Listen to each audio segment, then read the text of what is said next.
22 million cubic feet of earth, no metal tools, no wheels, just human hands, woven baskets, and a thriving city. This is Monks Mound. Almost no American school teaches its name. And the reason why is the most American story you've never been told. Stand at the base today. Look up. 14 acres, rising 100 feet. The base exceeds the Great Pyramid of Giza by half an acre. Giza gets textbooks. This mound gets a parking lot and a chain-link fence. That absence is the center of this story. 1050 A.D., the Mississippi River's eastern bank near present-day Illinois. A city at its peak. Over 20,000 people. Public plazas, neighborhoods, a pyramid that takes minutes to walk around. Cahokia is larger than medieval London at that exact moment. No European classroom will recognize this for another 1,000 years. The name Cahokia comes from the Illini people, Algonquian speakers. French explorers learned it centuries after the builders had left. We may never know what the original inhabitants called their city, but we know what they accomplished. 120 earthen mounds across 6 square miles of land. Monks Mound itself, 951 feet long, 100 feet tall, built across 2 centuries, 22 million cubic feet of earth, 14 Empire State Buildings worth of material, carried in woven baskets, each handful placed with intention, each layer placed with knowledge.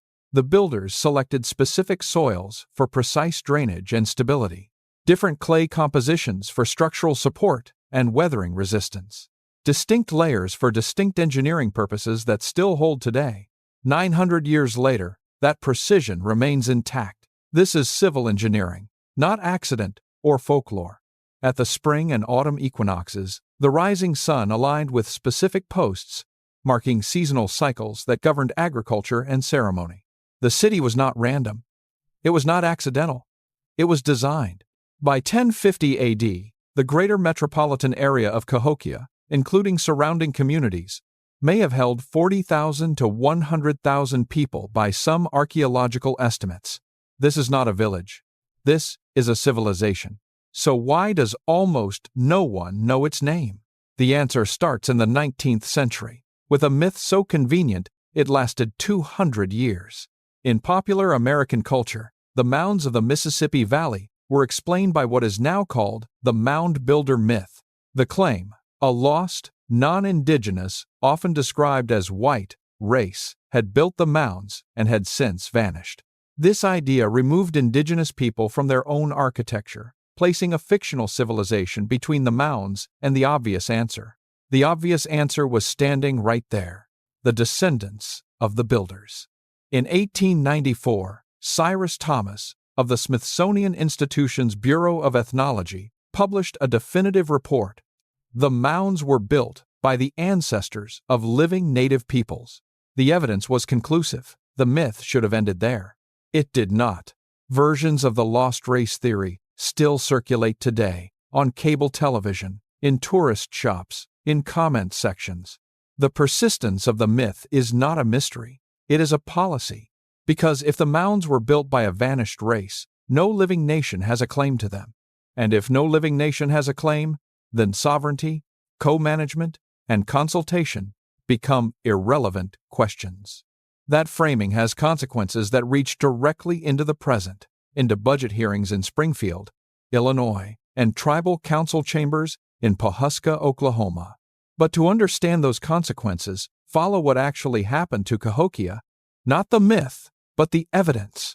Around 1150 to 1200 AD, something began to change.